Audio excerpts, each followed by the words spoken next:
capítulo 12, versículo 9. Romanos 12, 9.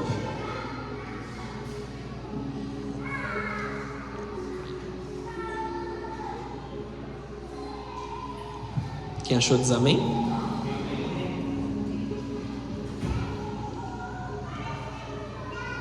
Vamos lá. O texto diz assim: amem as pessoas sem fingimento, odeiem tudo que é mal, apeguem-se firmemente ao que é bom, amem-se com amor fraternal e tenham prazer em honrar uns aos outros. Jamais sejam preguiçosos, mas trabalhem com dedicação e sirvam ao Senhor com entusiasmo. Alegrem-se em nossa esperança, sejam pacientes nas dificuldades e não parem de orar. Amém? Feche os teus olhos, abaixe sua cabeça, vamos orar mais uma vez. Senhor Jesus, aqui nós estamos para receber essa palavra diante do teu trono, diante da tua presença. E nós sabemos que o Senhor tem algo poderoso para derramar nas nossas vidas nessa noite. Um fôlego novo, um ânimo novo. Então, de forma profética, nós já declaramos: nós estamos com os nossos olhos fitos na Nova Jerusalém, nós estamos com os nossos olhos fitos na terra da promessa, e nós tomamos posse disso sobre as nossas vidas. Traz-nos o encorajamento dos céus aqui, Senhor, sobre cada um de nós. Traz algo poderoso nos nossos corações, que nós possamos ver e viver o melhor do Senhor nessa estação, em nome de Jesus, em nome de Jesus, amém, amém. Nessa noite começamos essa campanha em marcha, e eu quero falar algo aqui, especificamente na presença do Senhor. Romanos 12, 11, na versão NVI, você nem precisa abrir aí, só para te dar uma visão aqui. Ele diz assim, ao invés de falar como a gente leu aqui agora, não sejam preguiçosos, ele diz assim: não lhes falte o zelo, sejam fervorosos no espírito e sirvam ao Senhor. Que não falte em vocês o zelo pela presença do Senhor, e que sejam fervorosos no espírito ao servir o Senhor. E nós vivemos em uma geração que confunde intensidade emocional com fervor espiritual.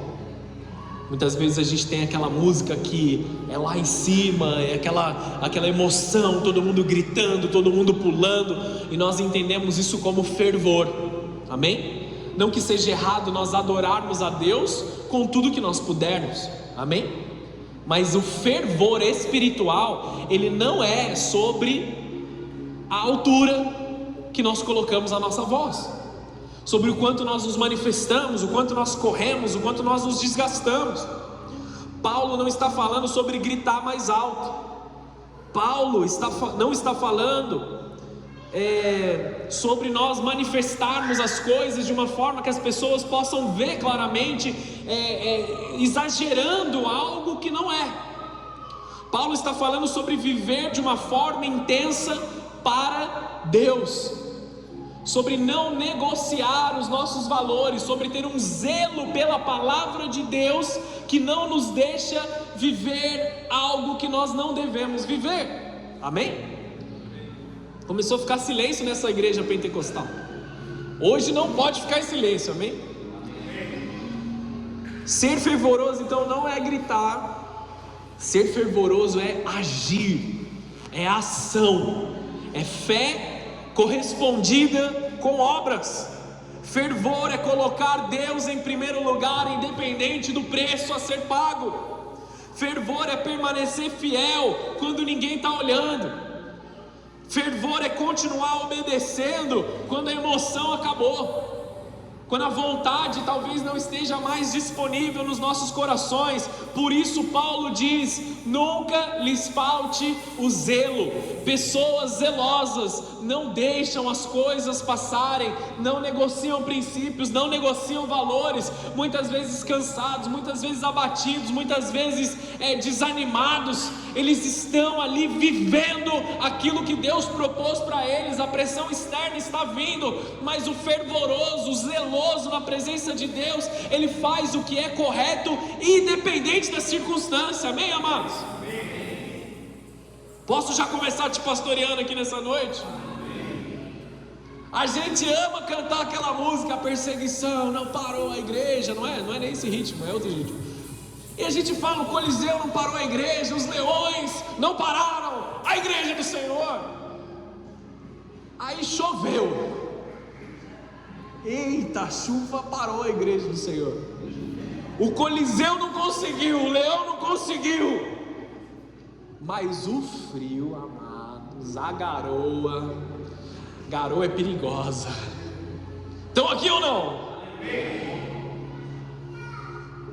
Quero ser provocativo nessa noite, sim, mas com a presença do Espírito Santo que nos leva a reanalisarmos o nosso zelo. Amém?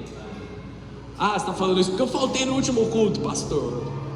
Nem dá tempo da gente ir corrigindo um por um dessa forma, queridos. Muitas vezes você tem seu trabalho, você tem suas demandas, você tem suas dificuldades. Não é sobre isso que eu estou falando. Sobre poder fazer e decidir não fazer. Amém? Sobre a falta de zelo. Não é nem sobre estar na igreja efetivamente, mas não cumprir a vontade do Senhor. Negociar no seu dia a dia de trabalho. Mentir quando você sabe que você tem que dizer a verdade. Esconder algo quando você sabe que você precisa expor.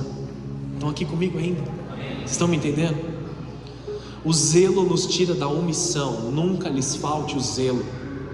A palavra remisso fala de negligência, desleixo, omissão. Para entender o zelo, nós precisamos entender o que não é o zelo, tá bom? Deixa eu dar uma explanar aqui isso para você. Zelo não é desleixo, zelo não é indiferença, zelo não é omissão, zelo não é preguiça, zelo não é descuido, zelo não é negligência. Muitas vezes eu falo pro pessoal assim, chega de preguiça, vamos adorar a Deus. Para com essa bagunça aí, vamos adorar a Deus. Vamos pro foco, vamos pelo motivo que nós estamos aqui. Saber que pode fazer algo e não fazer é falta de zelo. Estão aqui comigo ou não? Não é apenas o pecado que destrói, mas o deixar de viver a glória de Deus. Porque não existe um meio termo.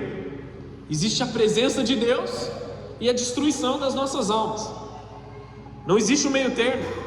Muitas vezes a omissão é a omissão diante do pecado. Quando nós viramos as costas para quem nós podemos ajudar. Não seja passivo diante das tentações. Que imagem absurda se nós olhássemos por uma casca de banana no meio da rua e falássemos assim: ai meu Deus, eu vou cair de novo.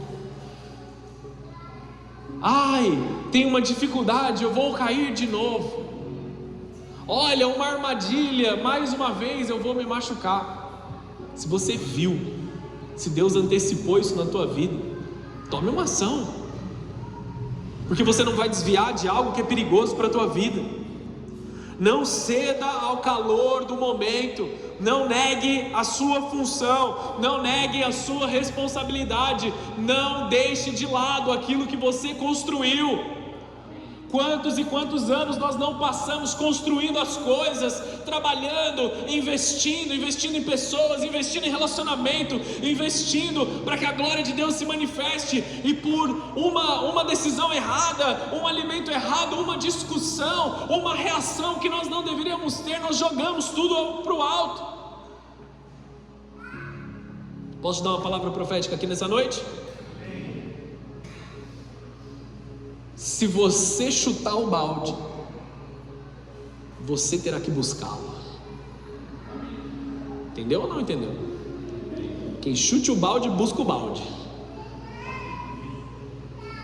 Essa é uma realidade espiritual, mas não estou aguentando mais, quer saber, não quero mais. Tum! Ninguém vai fazer isso por você. Posso até te ajudar, posso até te mostrar a direção que ele foi, mas quem vai ter que buscar é você. Deus nos chamou para agir, não reagir. A pessoa zelosa não espera as circunstâncias definirem o seu comportamento. Ela toma iniciativa.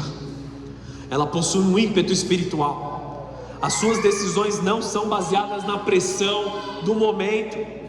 Sentimentos não são direção, somente a palavra de Deus é direção para nós. Eu senti isso, eu senti aquilo, eu me senti ofendido, eu me senti deixado de lado. Isso não é direção. A palavra de Deus é a sua direção. Vá mesmo contra as circunstâncias, avance mesmo quando as trevas se levantam contra você, e veja o milagre de Deus vindo sobre a tua casa. O zelo produz caráter aprovado. O zelo é uma resposta agressiva espiritual. É uma resposta intolerante com as trevas. É uma intolerância santa ao pecado. É decidir que aquilo que desagrada a Deus não terá espaço nas nossas vidas. Busque encontrar aquilo que agrada ao Senhor. Efésios 5:10. Abre a sua Bíblia comigo em 2 Coríntios 7:8. Vou acelerar aqui sem dar muito exemplo, senão me perco. 2 Coríntios 7:8. A gente vai ler até o 11. Só para contextualizar, tá bom? Paulo escreveu 1 Coríntios, mandou para os coríntios, deu uma bronca nos coríntios, corrigiu diversas coisas, e aqui ele está concluindo, ou chegando para a conclusão da sua segunda carta. E ele fala algo muito importante para a igreja. Olha o que ele está dizendo: não me arrependo de ter enviado aquela carta severa, embora a princípio tenha lamentado a dor que lhes causou, ainda que por algum tempo. Agora, porém, alegro-me por tê-la enviado, não pela tristeza que causou, mas porque a dor os levou ao arrependimento. Foi o tipo de tristeza que Deus espera do seu povo. Portanto, não lhes causamos mal algum, porque a tristeza que é da vontade de Deus conduz ao arrependimento e resulta em salvação. Não é uma tristeza que causa remorso, mas a tristeza do mundo resulta em morte. Vejam que a tristeza que vem de Deus produziu em vocês, trouxe dedicação, defesa das suas ações, indignação, temor, desejo de me ver, zelo e prontidão em punir a injustiça. Vocês mostraram que fizeram todo o necessário para corrigir a situação. Vocês foram entristecidos pela bronca que eu dei para vocês. É basicamente isso que ele está dizendo. Mas eu me alegro, porque habitou em vocês uma tristeza santa, a fim de que vocês fossem transformados, a fim de que o zelo habitasse no teu coração. Então muitas vezes nós precisamos ouvir alguém mais maduro que nós, puxar a nossa orelha e dizer: cara, eu preciso que você viva o zelo de Deus, e eis-me aqui nessa noite para te chamar a viver o melhor de Deus para a tua vida. Eu não estou aqui e nunca estarei aqui nessa igreja para deixar você confortável nos seus pecados. Amém ou não? Eu estou aqui para povoar o céu. Essa é a minha missão, amados. Eu vou cumprir essa missão. Eu vou continuar orando por vocês, eu vou continuar clamando pela vida de vocês, eu vou continuar trazendo ensino para a vida de vocês, eu vou continuar orando pela sua cura, pela cura dos seus familiares, para que os seus familiares sejam atingidos. Eu vou continuar avançando. E eu quero saber quem que vai comigo, porque você vai me ajudar na minha função, amém? Eu vou, independente de quem for, mas eu preciso de ajuda também para chegar lá. Amém? A tristeza, segundo Deus, produz arrependimento, mudança, cuidado, indignação contra o pecado, temor, saudade de Deus e zelo.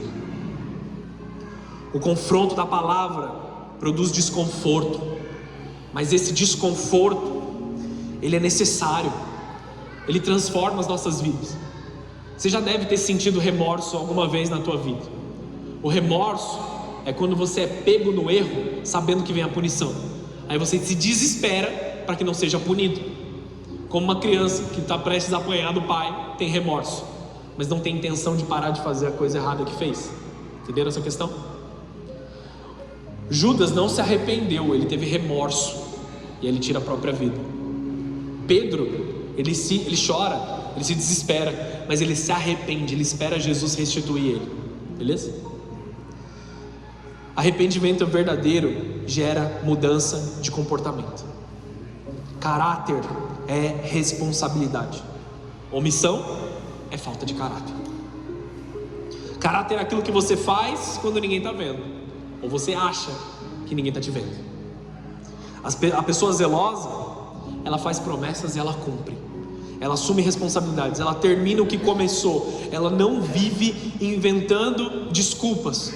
Ela não esconde os seus pecados. Ela se mostra.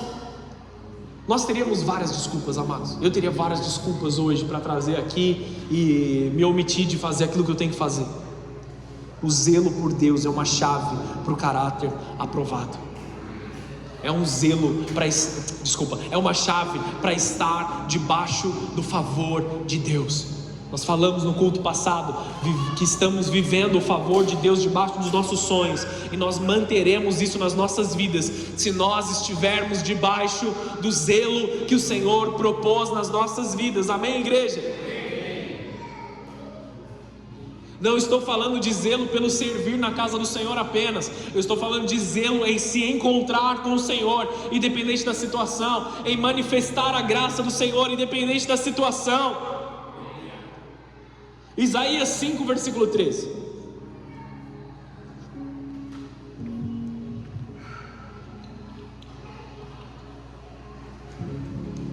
Olha o que esse texto diz. Isso aqui é perigoso. Por isso meu povo irá para o exílio, num lugar distante, pois não me conhece. Amém? Quem não conhece a palavra vive vulnerável ao engano. Quem não conhece Deus vira escravo. Sem conhecimento não existe discernimento, não existe crescimento nem transformação. A palavra revela o que é santo e o que é pecado e faz a distinção. A palavra revela o que é medíocre e o que é abundante. E amados, ser zeloso à palavra de Deus necessariamente nos tira da mediocridade. Porque Satanás quer que você aceite qualquer migalha que ele vai te dar e você diga que é o suficiente. Eu nunca fui amado, e vem uma migalhinha de amor misturado com manipulação para arrebentar com a tua vida, e você aceita essa migalha. Você nunca conseguiu se colocar bem, ou até então não tem conseguido se colocar bem no mercado de trabalho, então você aceita uma merrequinha das trevas que vai arrebentar com a tua vida, arrebentar com a tua sanidade. Vocês estão entendendo aqui ou não? Só que Deus tem vida em abundância para cada um de nós. Quando nós vivemos a palavra de Deus, amados, nós não precisamos das migalhas das trevas. Nós vamos viver o melhor de Deus. É um relacionamento com o melhor de Deus. É um casamento com o melhor de Deus. É um emprego com o melhor de Deus. Chega de mediocridade no meio do povo de Deus. Você está exaltado, pastor? Um pouquinho. Mas seja zeloso. Zeloso na leitura, zeloso na oração, zeloso nos encontros diários com Deus. Na sua família, zeloso com a tua família, zeloso no ensino. Você já aprendeu uma coisa? Não para de fazer aquilo que você já aprendeu. É engraçado que a gente vai ficando velho, a gente desaprende coisas boas. A palavra de Deus é clara, o ensino é claro. Agora eu estou maduro demais, eu não preciso mais disso. Caiu, tropeçou, logo depois.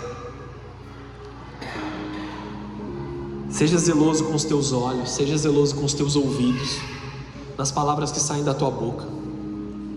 Tem lugares que nós não vamos, eu não vou. Tem conversas que eu não participo. Tem coisas que nós não assistimos, porque nós somos zelosos ao Senhor. Não dá tempo da gente entrar em todos os detalhes aqui. Depois você lê na sua casa Deuteronômio 7 e 8, o capítulo inteiro, os 2 capítulos inteiros, tá bom? Mas eu quero trazer um resumo aqui daquilo que o Senhor está nos ensinando. Inclusive, Deuteronômio 7 e 8 revela a preparação para essa marcha que nós estamos indo. Em primeiro lugar, a santidade exige separação. Separação das outras coisas, separação do mundo. Não façam tratados com as outras nações, é uma coisa que Moisés está dizendo ali em Deuteronômio, ou Deus através de Moisés.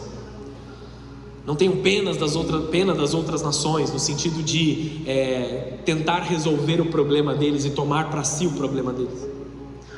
Não se unam a elas por casamento, destruam seus altares e ídolos. Eles falam sobre casamento ali fora do jugo de Deus. Muitas vezes nós não tomamos cuidado, não somos zelosos nessa área. Nós não somos zelosos quanto a com quem nós nos relacionamos.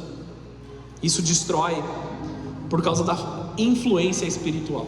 Não estou falando para você não ter amigos de outras religiões, amém? Senão como que a gente vai evangelizar, certo? O que eu estou dizendo é qual o nível de relacionamento, o quanto nós nos abrimos a fim de comer da mesma mesa que eles comem. Essa é a questão. Estão aqui? Estão entendendo? Quando nós estamos em relacionamentos, nós precisamos estar atentos naquilo que nós estamos vivendo. Existem limites que vão nos levar a ser influenciados por aquilo que nós não desejamos ser influenciados, e vão nos levar para longe da presença do Senhor. O afastamento de Deus, ele começaria por influência, não por imposição. Sempre é uma influência pequena antes de uma imposição. O Evangelho, ele precisa ser transferido através da vida sendo vivida na frente das outras pessoas, e não por imposição. Eu não posso obrigar as pessoas a irem na igreja, ainda que eu possa até amarrar alguém, colocar no porta-malas do meu carro e trazer até aqui a igreja. Nunca fiz isso não, amém, amados? Mas já pensei várias vezes. Quem garante que a palavra de Deus vai entrar no coração dessa pessoa? Vocês estão entendendo? A identidade vem antes da conquista. A identidade vem antes da conquista. Deuteronômio 7:6. Eu vou ler alguns pedaços aí. Se você quiser abrir a tua Bíblia em Deuteronômio 7, eu vou ler alguns pedaços aqui.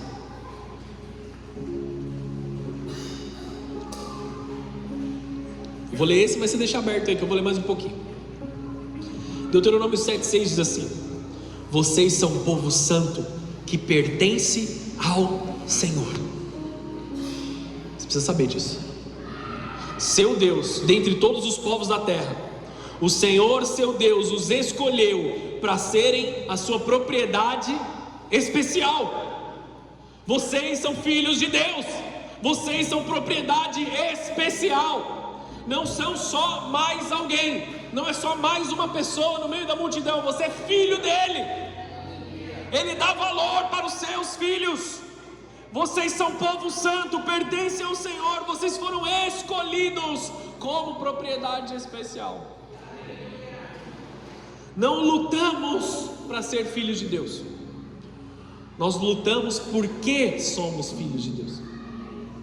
Santidade não nos faz filhos.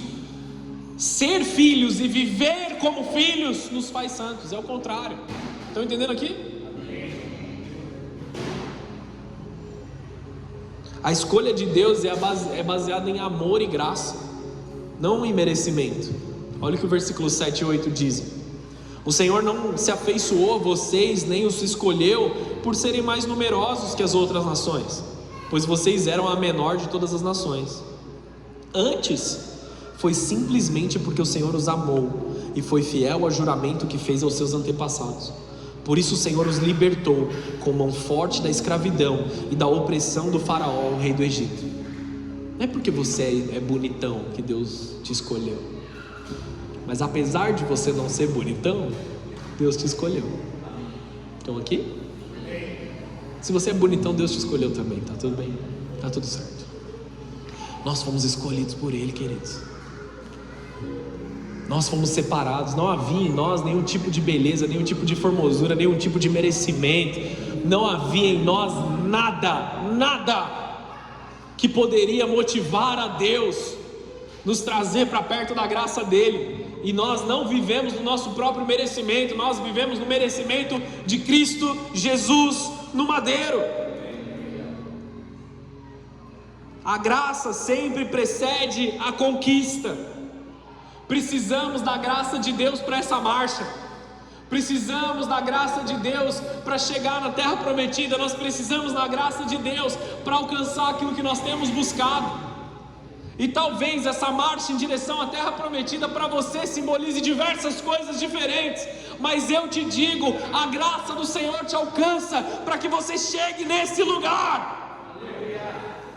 Versículo 9: reconheçam, portanto, que o Senhor, o seu Deus, é de fato Deus. Ele é o Deus fiel que cumpre por 1000 gerações a sua aliança de amor com todos que o amam e obedecem os seus mandamentos. Não hesita, porém, em castigar e destruir aqueles que os rejeitam. Aqui fala sobre o favor de Deus. Ele ama a todos, mas Ele derrama favor naqueles que estão alinhados com a tua vontade. Essa é uma realidade. Deus ama a todos. Deus se manifesta quando 2 ou 3 estão em conjunto buscando o nome dele. Essa é a diferença do favor. Amém. Deus mantém sua aliança por 1000 gerações, recompensa os que o amam, julga os que os rejeitam, e a obediência libera bênção sobre as nossas vidas, amados. Isso aqui é sobre a tua vida, versículo 11, vamos lá. Tua vida. Assim, obedeçam todos esses mandamentos, decretos e estatutos que hoje lhes dou. Se vocês guardarem esses estatutos e os cumprirem com cuidado, o Senhor, seu Deus, cumprirá a sua aliança de amor com vocês, como prometeu sobre juramento dos seus antepassados. Ele os amará e os abençoará e os fará crescer, tornando férteis os seus filhos. Levanta as mãos aos céus e comece a receber isso aqui. A sua terra e os seus animais, quando chegarem à terra que ele jurou dar aos seus antepassados, vocês terão produção farta de cereais, vinho novo e azeite, e também grandes rebanhos de bois e ovelhas. Vocês serão mais abençoados que todas as nações da terra. Nenhum dos seus homens ou mulheres será estéril, e todos os seus animais darão cria. O Senhor os protegerá de toda a enfermidade, não permitirá que sofram as doenças terríveis que conheceram no Egito. Em vez disso, Ele as enviará sobre os teus inimigos, sobre as trevas, amados. Ele vai te abençoar nessa terra. Ele está te transicionando para um lugar novo. Ele está te transicionando para o novo de Deus sobre a tua vida. É uma nova estação chegando sobre as nossas vidas, sobre a nossa igreja, amados. Crescimento, prosperidade, fertilidade, saúde e proteção de Deus.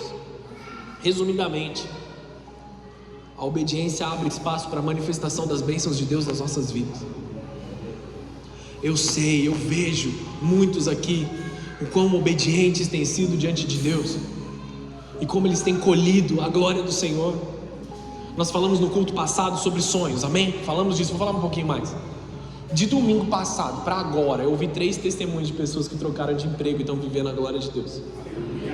Fora os outros que aconteceram antes, que o pessoal não quer contar ainda aí, amém? Inclusive vocês, 3 aí que me falaram esses dias sobre a mudança de emprego, estou aguardando o testemunho de vocês, amém? Se preparem aí. A fé é fortalecida na memória. Lembre-se do Egito, lembre-se de como era difícil lá atrás, mas lembre-se da liberdade que o Senhor fez também.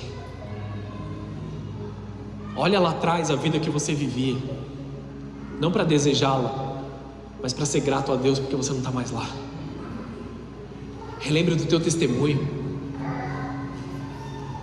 Para de achar que você cresceu demais, que você não precisa mais dessas coisas. Lembra quando você era sujo? Lembra quando você era falso? Lembra quando você era pecador, mentiroso, ladrão? Desculpa, me empolguei. Mas lembra desse lugar. E lembra da glória de Deus agora vindo sobre a tua vida. Como Deus te transformou, como Deus te abraçou, como Deus cuidou de você. Lembre-se dos milagres, lembre-se da libertação, lembre-se da salvação, lembre-se da nova vida. Quem esquece os seus testemunhos enfraquece na sua fé. Deus trabalha sempre em processos. É um passo depois do outro, é uma transformação depois da outra. Não negocie com a idolatria. Nem preciso explicar isso. Não negocie com a idolatria. Não cobice o ouro dos ídolos, não cobice os valores que não são de Deus, que não são abençoados. Aquilo que Deus mandou destruir não pode ser guardado como um troféu. Amém ou não? Amém. Abre aí, pula um capítulo para frente, 8:1. Vamos lá. Obedeçam cuidadosamente a todos os mandamentos que hoje lhes dou. Assim vocês viverão e se multiplicarão, e entrarão e tomarão posse da terra que o Senhor jurou dar aos seus antepassados. Obedeçam cuidadosamente. Isso é zelo, amados. O deserto é uma escola de Deus. A gente vai sendo tratado, a gente vai ser ensinado ali, porque o deserto não era um lugar para eles serem destruídos, era um lugar de cuidado, era um lugar onde a nuvem cobria eles durante o dia para eles não se queimarem, aonde a coluna de fogo estava presente no frio da noite. Por 40 anos caminharam no deserto e as roupas não estragaram, caía maná do céu, a glória de Deus se manifestava, falava face a face com eles, amados. A glória de Deus vinha, era um lugar de ensino, era um lugar de cuidado. E muitos de nós falamos assim: ai pastor, eu estou passando por um deserto na minha vida. Aqueles que reclamam morrem no deserto, amém, amados? Amém. Aqueles que olham como Josué e Caleb diferente, eles tomam posse da terra prometida. A geração pode passar, os ciclos podem passar, mas se você mantém fiel, você mantém firme na presença de Deus, você vai cantar essa música que a gente cantou. As estações mudaram, mas o Senhor permanece fiel. As estações mudaram, mas a glória de Deus está na minha vida ainda. O sobrenatural ainda faz parte de mim, e eu tenho o mesmo vigor que eu tinha 40 anos atrás para tomar a terra prometida ainda. O deserto é essa escola de Deus. Deus guiou, Deus diminuiu o coração daquelas pessoas lá, Deus provou, e Ele revelou o coração do povo, tratou o coração do povo, levantou uma nova geração no deserto. Nós precisamos ser dependentes da palavra de Deus. Que decisão eu vou tomar? Palavra de Deus. Esse emprego é para mim, palavra de Deus. Esse casamento é para mim, palavra de Deus. Vai até a palavra, busque revelação da palavra de Deus, busque homens e mulheres de Deus para compartilharem os testemunhos, para compartilharem as experiências. Aí você toma a sua decisão, sabendo aquilo que você está fazendo. Dependa da palavra, dependa de Deus. Deus sustenta durante o processo tudo o que nós estamos vivendo. Como eu falei, as roupas não envelheceram. A disciplina é evidência da filiação, amados. Porque muitas vezes a gente não vai acordar muito a fim de orar, mas uma disciplina espiritual mostra o zelo dentro de nós. A correção divina não é rejeição, é cuidado. Eu tenho falado isso muitas vezes. Deus conduz para uma terra de abundância. Você está diante de uma terra de abundância. Nós vamos alcançar essa terra, igreja. Nós vamos atravessar essa marcha, nós vamos chegar do outro lado do deserto, nós vamos acessar a terra prometida. E eu quero profetizar aqui, nesse momento, que nenhum de vocês vai se perder, que nenhum de vocês vai ficar pelo caminho. Nós levantamos espadas e escudos de intercessão, porque nós queremos que todos cheguem do outro lado, que todos colham. Pois o Senhor, o seu Deus, está levantando sobre vocês, está levando vocês para uma terra boa. Esqueci de falar, Deuteronômio 8:7. Deixa eu tomar um gole de água. Deuteronômio 8:7. Pois o Senhor, seu Deus, está levando vocês para uma terra boa, com riachos, tanques de água, com fontes que jorram nos vales e nas colinas. É uma terra de trigo e cevada, com vinhedos, figueiras e romãzeiras, com azeite e mel. É uma terra onde há muito alimento e não falta coisa alguma. É uma terra onde há ferro nas rochas e cobre em grande quantidade nos montes. Quando tiverem comido até se saciarem, lembre-se de louvar o Senhor seu Deus pela boa terra que Ele lhes deu. Vocês vão chegar lá, vocês vão provar disso. Lembrem-se de louvar o Senhor quando experimentarem essas coisas. Quando você comer da comida da terra prometida, quando você usufruir dos bens, quando você usufruir do patrimônio, quando você usufruir dos minerais que estão na terra prometida, lembre-se de louvar ao Senhor. Água, fertilidade, recursos dos céus estão sendo derramados sobre a igreja. A gente já falou agora mais cedo sobre dízimos, mas os recursos dos céus estão vindo sobre a tua vida. Novos recursos estão vindo. Talvez você tenha vivido em ciclos ali de cai dinheiro na conta, paga cartão de crédito, ou você não sabe o que fazer, não sabe mais o que negociar, para onde ir. Muitas vezes você está apertado. Eu declaro sobre a tua vida que nessa marcha você vai encontrar os recursos. Quanto mais próximo você está da terra prometida, mais rápido Deus vai fazer você acessar essas coisas. Viva em diligência, seja obediente aos teus dízimos e ofertas. Viva aquilo que o Senhor tem para a tua vida, porque Ele vai multiplicar nas tuas mãos. Nós estamos marchando para o melhor das nossas vidas, amados. Não tem nem que negociar, não tem nem que olhar, será que eu quero?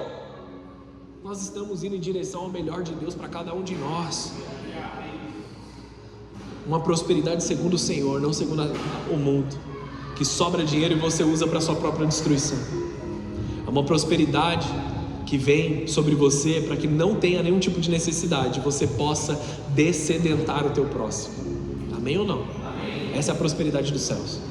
Não falta nada, está tudo certo, eu estou suprido e eu consigo ajudar muitos. Essa é a prosperidade dos céus. Não é sobre carros caros e casas gigantescas. Amém, amados? Amém. Não que tenha algo de errado nisso, amém? Só que se você está usando para sua destruição, aí você está usando do jeito errado. Deuteronômio 8:11. Tenham cuidado para que em meio à fartura não se esqueçam do Senhor, seu Deus, e desobedeçam os mandamentos, estatutos e decretos que hoje lhes dou. Quando ficarem satisfeitos e forem prósperos, quando tiverem construído belas casas onde morar, e quando seus rebanhos tiverem se tornado numerosos, e a sua prata e o seu ouro tiverem se multiplicado junto com todos os seus bens, tenham cuidado, não se tornem orgulhosos e não se esqueçam do Senhor, o seu Deus, que os libertou da escravidão na terra do Egito. Não se esqueçam de Deus. Quando vocês alcançarem, não se esqueçam. É aqui onde muitos homens caem. Eles saíram da escravidão, eles atravessaram o deserto, chegaram na terra prometida, começaram a usufruir dessas coisas, e agora estão mais preocupados com a sua própria reputação, com o seu próprio eu, com a sua conta bancária, e não mais de servir ao Senhor. Mantenha o coração como quando você saiu do Egito. Lembre-se do Egito. Continua aqui comigo. Amém. Nunca atribua a si mesmo aquilo que Deus faz na tua vida, porque isso precede a queda. Deus tem sido bom, Deus tem prosperado, Deus abriu essa porta, Deus me colocou esse cliente, Deus me colocou esse fornecedor, Deus me colocou isso, Deus me deu essa esposa, Deus me deu esse marido, amém? Alguém precisa ouvir aqui isso nessa noite. Deus me deu essa esposa, Deus me deu esse marido. E não que nem Adão, é outro assunto, mas eu vou rapidinho. Não que nem Adão olhou para Deus e falou assim: a esposa que o Senhor me deu esse fruto aqui, eu comi, agora olha o que deu. Foi lá peitar Deus, reclamar com Deus. Amados, é o melhor de Deus para a tua vida. Deus te dá a capacidade de prosperar, não deixe que o orgulho entre no teu coração. Esquecer de Deus nos leva à destruição. É fato. O zelo é disciplina e obediência. Muitos hoje em dia dizem assim: eu nunca ouvi Deus, ou eu não ouço mais a Deus, mas não tem dado tempo para Ele na sua agenda. Marque um horário com Deus e compareça. Essa é a chave. É simples. Crie disciplina espiritual, porque nem todos os dias você vai estar motivado. Oração sem obediência não funciona. Não funciona. 1 Samuel 15:22. Obedecer é melhor do que sacrificar. João 14:21, aquele que me ama obedece aos meus mandamentos. 1 João 3:22, recebemos dele tudo o que pedimos porque obedecemos os seus mandamentos. Mais um, Lucas 6:46, por que me chamais Senhor, Senhor, e não fazeis o que eu mando? Estamos aqui? Obediência é o principal, zelo é obedecer a Deus. Oração sem obediência não agrada a Deus. Eu vou agir, mas agir em quê? Vou agir em obediência a Deus. Vai chegar o dia que Deus vai dizer: eu estou cansado das suas orações, aparta-te de mim. Se nós não mudarmos a nossa forma de obedecer ao Senhor. Deus quer movimento, fé com obras. Foi isso que a galera do Flame falou ontem na reunião. Fé com obras, manifesta, poderosa. E eu quero declarar algo profético sobre as nossas vidas, chegando para o fim, mas não prometendo muita coisa. Nós vamos receber uma unção de Jeú aqui nessa noite, amados. Uma unção de governo, uma unção de avanço, uma unção de ousadia. Hoje é dia de receber essa unção para nós começarmos a marchar de verdade e destruir tudo aquilo que tenta atrasar os nossos sonhos.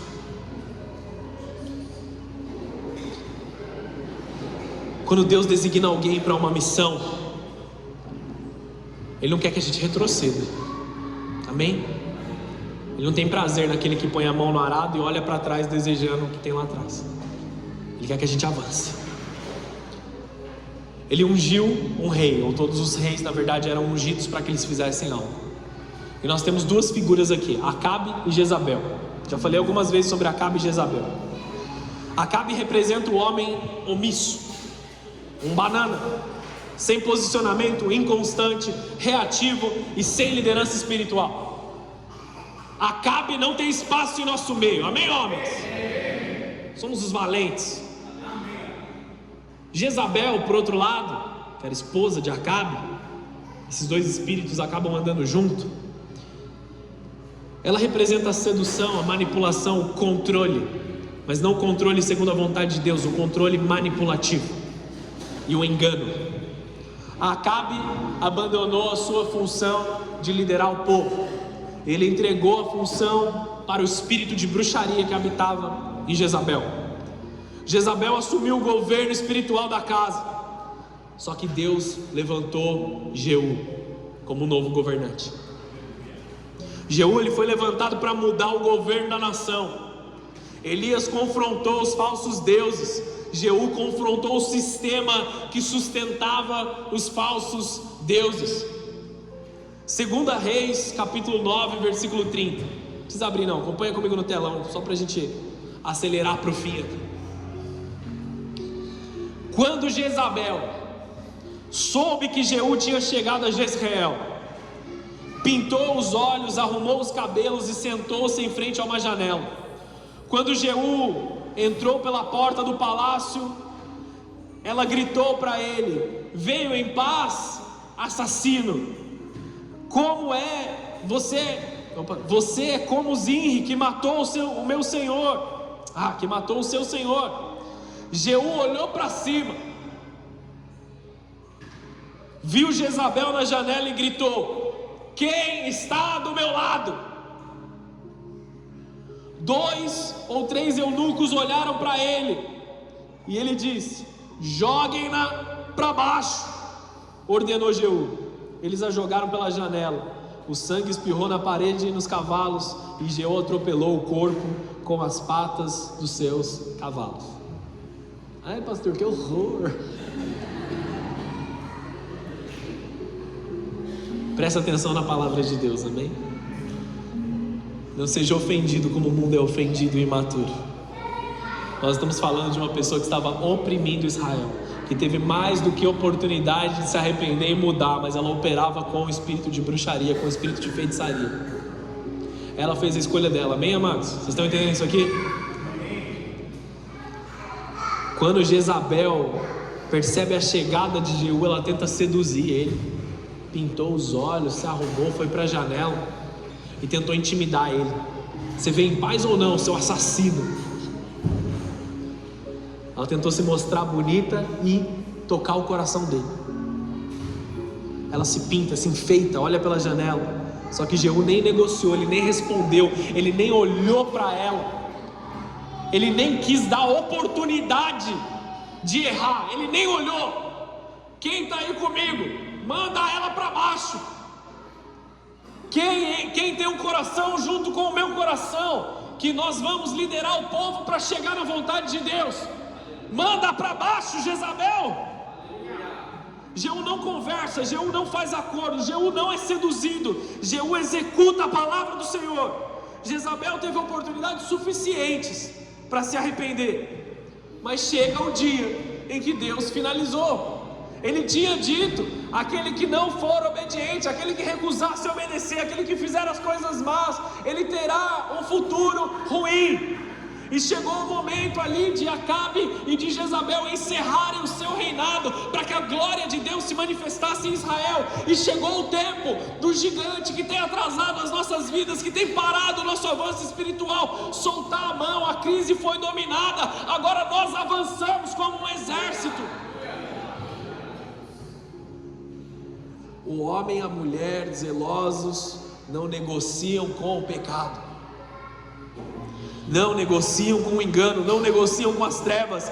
Filhos verdadeiros de Deus são inabaláveis, são implacáveis contra aquilo que tenta afastá-los do Senhor. A unção de Jeú recai sobre as nossas vidas nessa noite. No ano passado, eu convoquei a igreja para ir junto comigo, para que nós pudéssemos reconstruir os muros, e nós reconstruímos. Eu quero convocar a igreja para marchar junto comigo agora. Eu quero convocar a igreja para a gente andar junto. Nós temos falado sobre discipulado nesse ano, nós temos vivido o discipulado com o Senhor. Eu te convoco nesse momento, porque eu não quero que ninguém fique para trás. O meu coração pastoral, ele não deseja, ele não tem nenhum tipo de prazer. Na verdade, ele fica aflito quando nós vemos pessoas ficando para trás. Eu te convoco para marchar nessa noite, igreja. Eu te convoco a chegar na terra prometida junto comigo, chegar nessa nova estação de Deus junto comigo. 2 Reis, capítulo 10, versículo 15.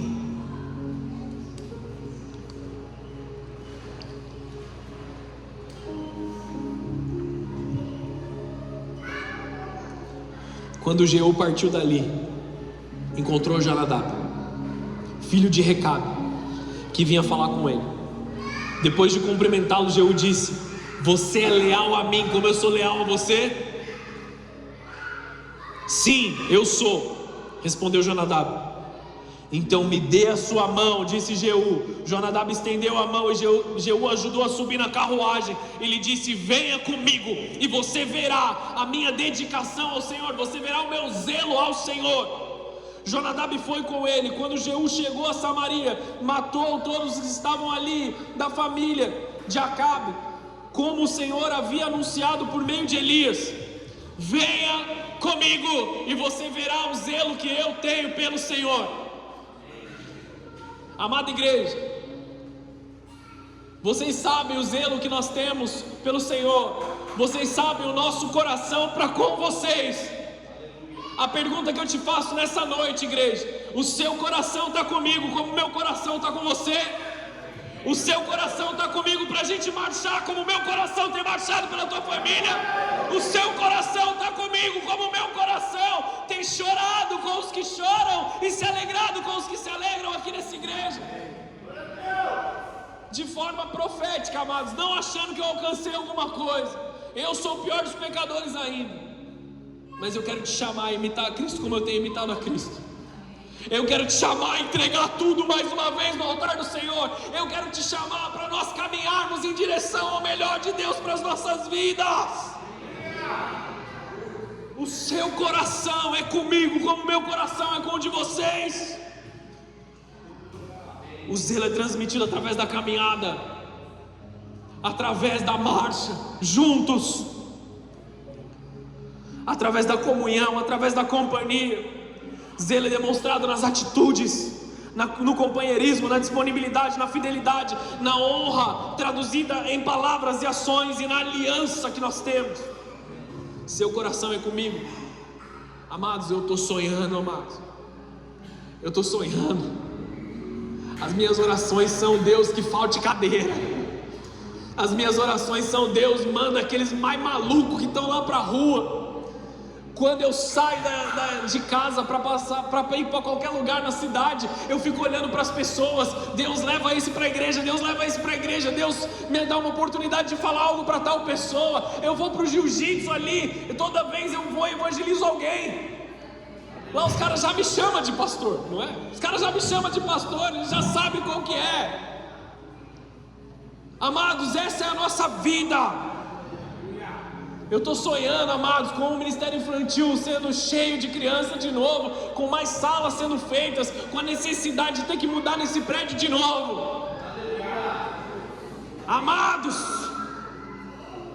nós estamos sonhando, porque nós sabemos que aquilo que Deus tem é muito maior ainda. Eu estou sonhando com os seus familiares aqui dentro da igreja. Eu estou sonhando com os teus filhos, com os teus pais, com os teus irmãos aqui. Toda vez que alguém fala assim: falei com tal fulano, minha mãe está vindo para a igreja, é uma alegria, amados. É isso, é para isso que nós estamos aqui. Seu coração é com o meu, assim como o meu coração é com o seu. O zelo, ele inspira uma geração. Paulo elogia os coríntios. Ele diz assim: o vosso zelo tem estimulado a muitas pessoas a seguirem a Cristo, a caminharem com Cristo. Seu zelo afeta a sua família, seus filhos, seus amigos, sua igreja, sua cidade. Nós temos que nos pôr em marcha agora, amados. Como igreja nós temos que nos pôr em marcha. Último versículo, prometo. Olha lá, vocês que pediram. Mateus 9, versículo 36. Quando viu as multidões, teve compaixão delas, pois estavam confusas e desamparadas, como ovelhas sem pastor, e disse aos discípulos: a colheita é grande, mas os trabalhadores são poucos. Orem ao Senhor da colheita, peçam que eles enviem mais trabalhadores para os campos. Seu coração é comigo para a gente avançar, igreja? Seu coração é comigo para a gente seguir adiante. Jesus não está procurando espectadores. Jesus não está procurando pessoas que venham passear na igreja. Jesus está procurando trabalhadores para o teu reino. Não estou falando nem de servir no ministério, estou falando de viver Cristo, transmitir Cristo para as pessoas. Você foi chamado para acolher, você foi arrancado do mundo para arrancar pessoas do mundo. Não existe retorno para o Egito, não existe retorno para o pecado.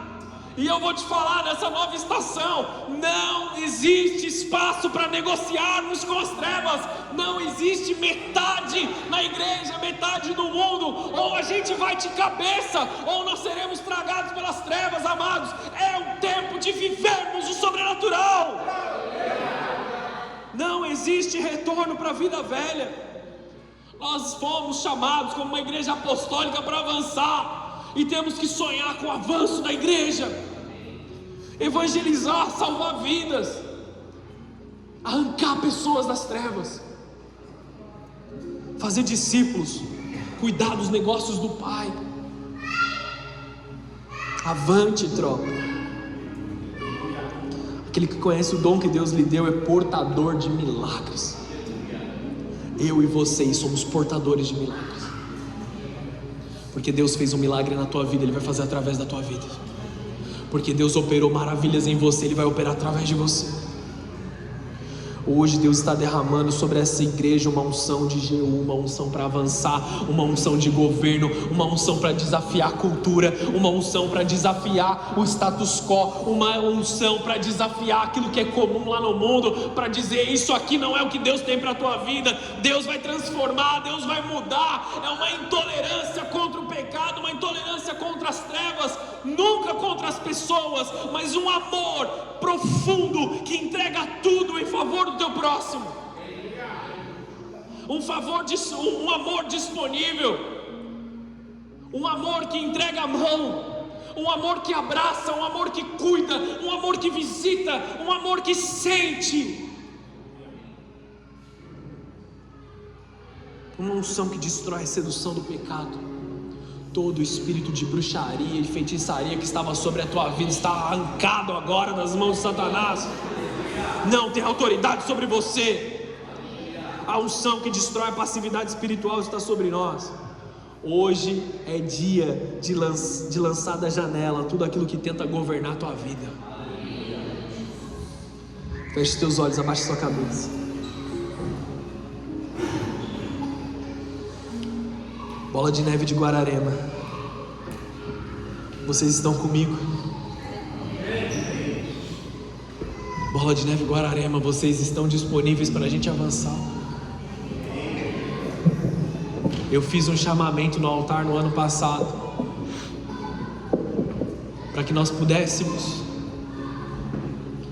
restaurar as muralhas. Foi uma questão de necessidade. Foi uma questão de sobrevivência. Agora eu quero te chamar para sonhar.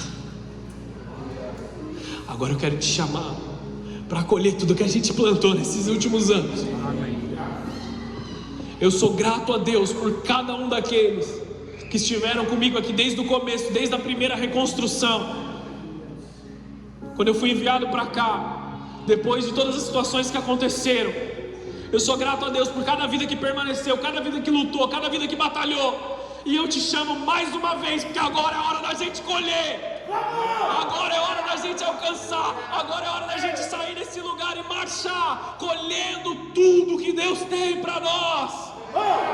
Nós estamos em marcha, igreja. Nós estamos em marcha. Eu escolho obedecer, eu escolho amadurecer, eu escolho cumprir a minha missão, eu escolho viver para a glória do Senhor. E o teu Pai que te vê em secreto te recompensa. Nós vamos adorar o Senhor aqui agora. E eu vou perguntar só mais uma vez. Conforme eu perguntar aqui, se vocês estão comigo, quem realmente assume essa missão, eu quero que você saia daí do seu lugar, venha até aqui à frente, eu vou orar por todos. Eu quero impartir essa unção de Jeú sobre a tua vida. Então se você está comigo e quiser já sair do teu lugar, mesmo que o louvor nem tenha tocado, fica à vontade. Vamos marchar, igreja. Vamos marchar, igreja. Seu coração é comigo, como o meu coração é com você. Vamos avançar, igreja. Vamos avançar.